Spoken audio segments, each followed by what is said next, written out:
just came back from a networking meeting, and then I had a light lunch with another woman entrepreneur that I met through networking, and we had a very interesting conversation.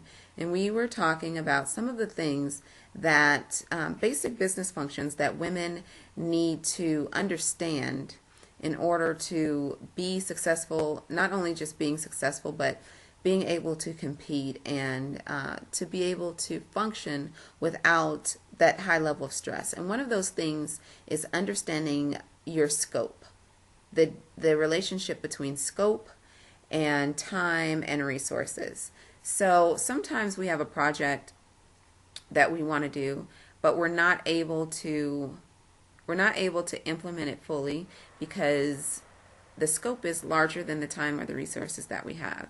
And whenever you have a project, there's the triangle. Let me see if I can do this. Okay, maybe if I do it like this. If you're looking at this upside down triangle, this can be your time.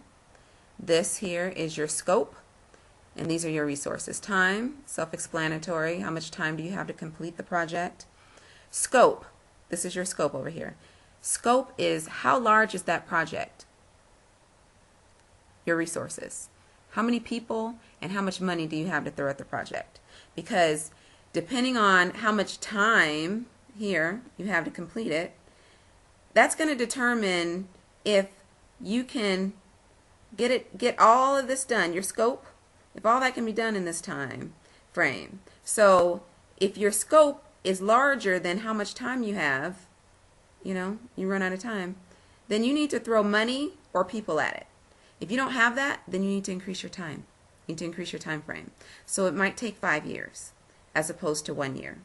But you have to understand the difference between just jumping out there and completing a project when you're America Home Makeover, whatever that show is on ABC, and you're building a house in 7 days because you have all of these resources, all of these people, and all of this money.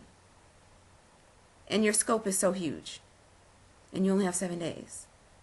But when you're just you, Mr. and Mrs. Entrepreneur, and you just have as much time as you have, and it's just you for resources, and your scope is still as large as it is, you have to increase your time. That's the only way to do it. So I really want you to think about your business a little bit more strategically. Stop trying to take on the world. You cannot take on the world in a small time frame.